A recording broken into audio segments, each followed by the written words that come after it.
सनातनी ज्योतिष पर आप सभी दर्शकों का हार्दिक स्वागत है। आज की कहानी एक बहुत बड़े नास्तिक डॉक्टर की डायरी से ली गई एक सच्ची घटना पर आधारित है, जिसे सुनकर ईश्वर के प्रति आपका विश्वास और अधिक बढ़ जाएगा। इस घटना के बाद वो डॉक्टर भी आस्तिक बन गए। चलिए प्रारंभ करते हैं, लेकिन वीडियो प्रारंभ करने से पहले इसे एक लाइक करें। डॉक्टर पटनायक दिल्ली के सबसे बड़े हार्ट सर्जन में से एक थे। ये कहना गलत नहीं होगा कि उनके जैसा डॉक्टर वहां कोई नहीं था। काम में सबसे अनुभवी और जमीनी स्तर से जुड़े हुए वो बहुत ही विनम्र इंसान थे। एक बार डॉक्टर्स के बड़े समूह को अपने अनुभव उनके साथ बांटने के लिए उन्हें आमंत्रित किया गया। पटनायक 2 वर्षों से अमेरिका में अपनी सेवाएं दे रहे थे, और जब पता चला कि उन्हें दिल्ली जाकर डॉक्टर्स के एक बड़े ग्रुप को संबोधित करना है और इस ग्रुप को बताना है कि वो गांव-गांव तक अपनी सेवाएं कैसे पहुंचा सकते हैं, गांव के लोगों को हॉस्पिटल से कैसे जोड़ सकते हैं और गांवों में हॉस्पिटल का निर्माण कर मुफ्त में अपनी सेवाएं जन जन तक कैसे पहुंचा सकते हैं। उन्हें जब इस बात का भी पता चला कि दिल्ली से कुछ दूर एक गांव में डॉक्टर्स की मीटिंग रखी गई है, तब वे बहुत खुश हुए, क्योंकि डॉक्टर पटनायक दिल्ली के अलावा कई गांवों में अपनी मुफ्त सेवाएं दे चुके थे और उन्हें गांवों के लोग बहुत मानते थे। उन्होंने अपनी फ्लाइट टिकट बुक की, अपना सामान पैक किया और अगले ही दिन दिल्ली के लिए रवाना हो गए। देर शाम को उनकी फ्लाइट लैंड हुई। मौसम ने अपना रुख बदला हुआ था। आसमान से 1-2 बूंद टपकती पानी की बूंदें तेज बारिश में बदल गईं। मौसम बहुत ज्यादा खराब था। दिल्ली से उनका ड्राइवर मोहन उन्हें लेने के लिए एयरपोर्ट पर उपस्थित था।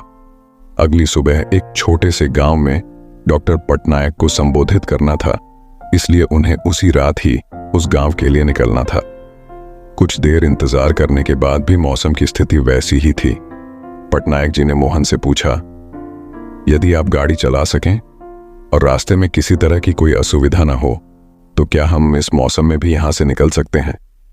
मोहन ने कहा, हाँ, मैं कोशिश करूंगा, लेकिन गांव जाने के लिए हमें कच्चे रास्तों से होकर जाना पड़ेगा, इसलिए अभी हम धीरे धीरे आगे बढ़ सकते हैं।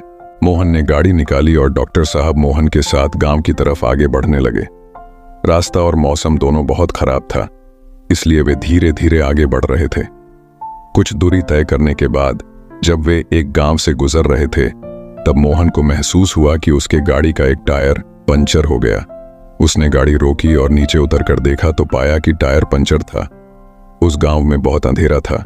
मौसम खराब होने के कारण वहां बिजली नहीं थी, लेकिन मोहन ने देखा कि पास ही के एक घर से रोशनी आ रही थी। मोहन ने पटनायक से कहा कि सर, गाड़ी का टायर पंचर है और टायर बदलने में समय लग सकता है, इसलिए गाड़ी से उतरकर हमें पास के घर में अभी कुछ समय रुकना होगा, क्योंकि ऐसे बारिश में टायर बदलना भी संभव नहीं होगा। वे दोनों पास के ही घर की तरफ, जहां से रोशनी आ रही थी, आगे बढ़ने लगे। उन्होंने घर का दरवाजा खटखटाया, लेकिन अंदर से किसी भी तरह की कोई प्रतिक्रिया नहीं हुई। उन्होंने इस बार फिर दरवाजा खटखटाया और अब की बार दरवाजे पर एक बूढ़ी अम्मा थी, जो बहुत अधिक उम्र की लग रही थी। मोहन ने कहा, माँ जी, हम शहर से आ रहे हैं। मौसम बहुत खराब है और यहाँ हमारी गाड़ी भी खराब हो गई है।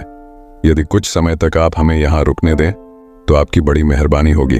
फिर बूढ़ी अम्मा ने जवाब देते हुए कहा, क्यों नहीं, आप सब अंदर आइए, मैं आपके लिए चाय बनाती हूँ। डॉक्टर पटनायक ने बच्चे की कराह सुनी और बूढ़ी अम्मा से पूछा कि बिस्तर पर यह छोटा बच्चा क्यों कराह रहा है, इसे क्या हुआ? अम्मा ने कहा, अब क्या बताएं साहब, गांव में हॉस्पिटल की सेवाएं नहीं है। हर छोटी बड़ी बीमारी के लिए शहर जाना पड़ता है। ये मेरा इकलौता पोता है। शुरुआत में इसे खांसी थी, धीरे धीरे इसकी छाती में दर्द होने लगा, और जब मैंने इसके इलाज का प्रयास किया तो मुझे पता चला कि मेरा पोता एक बहुत बड़ी बीमारी से जूझ रहा है। इसके हार्ट में बड़ी समस्या है। कुछ डॉक्टर्स ने बताया कि दिल्ली के एक मशहूर डॉक्टर हैं, जो आजकल अमेरिका में रहते हैं और कभी कभी ही दिल्ली आते हैं। वही इसका इलाज कर सकते हैं। इलाज में भी बहुत खर्च है। मेरे पास इतने पैसे नहीं कि मैं अपने पोते का इलाज करा सकूं। गरीबी और हॉस्पिटल न होने के चलते ही मैं अपने बेटे और बहू को भी नहीं बचा सकी। वो भी बीमारी से लड़ते हुए ही चल बसे। मेरे पोते के साथ ऐसा ना हो और वो जल्दी स्वस्थ हो जाए, इसलिए मैं रोज हर समय भगवान के सामने दिए जलाए रखती हूँ, ताकि भगवान मेरे इस चिराग को बुझने न दें। मैं हर दिन भगवान से प्रार्थना करती हूँ कि जब भी डॉक्टर पटनायक दिल्ली आए तो मुझे किसी माध्यम से पता चल सके और मैं उनसे मेरे पोते की जान बचाने की भीख मांग सकूं। गरीबी सबसे बड़ा दुख होती है साहब, लेकिन अब मैंने सब कुछ भगवान पर छोड़ दिया है साहब। ऐसा कहकर बूढ़ी अम्मा रोने लगी। ये सब बातें डॉक्टर पटनायक और उनका ड्राइवर मोहन सुन रहे थे, तो उनके चेहरे पर एक अलग ही चमक दिख रही थी। डॉक्टर पटनायक बूढ़ी अम्मा की बात सुनकर रोने लगे और ये देखकर अम्मा ने पूछा कि अरे तुम क्यों रो रहे हो बेटा। तब ड्राइवर मोहन बूढ़ी अम्मा के पास गया और उनका हाथ पकड़ते हुए कहा, माँ जी, आप जिन डॉक्टर पटनायक की बात कर रही हैं वो आपके सामने ही खड़े हैं। डॉक्टर पटनायक ने बूढ़ी अम्मा से अपनी यात्रा के बारे में पूरी बात बताई और कहा कि आज आपने एक इतने बड़े नास्तिक डॉक्टर को आस्तिक बना दिया। मैं समझ गया माता जी कि किस लिए मेरी गाड़ी खराब हुई और इसी स्थान पर खराब हुई, क्यों मैं गाड़ी से सड़क से होते हुए इस स्थान पर आया। अब एक नास्तिक डॉक्टर पटनायक परम आस्तिक बन चुके थे। उन्होंने माताजी से कहा कि आज से 3 दिन बाद यहां एक कार आएगी, वो आपको सीधा मेरे पास हॉस्पिटल लाएगी। जब माताजी ने कहा कि लेकिन मेरे पास आपकी फीस चुकाने के लिए पैसे नहीं है, तो डॉक्टर साहब ने कहा कि आज आपने मुझे दुनिया में वो चीज दी है जो मुझे आज तक कभी नहीं मिली।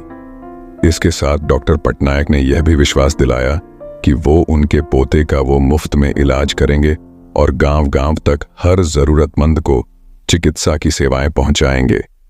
यह सुनने के बाद बूढ़ी अम्मा को विश्वास हो गया कि इस दुनिया में विश्वास कितना जरूरी है और उस भगवान पर विश्वास कितना जरूरी है जो आपकी दिल से निकली दुआओं और प्रार्थनाओं को स्वीकार करते हैं। अगली सुबह सभी डॉक्टर्स को डॉक्टर पटनायक ने संबोधित किया और उन्हें गांव-गांव में हॉस्पिटल और चिकित्सा से जोड़ने के लिए हर संभव प्रयास जो वो सब कर सकते हैं करने के लिए कहा।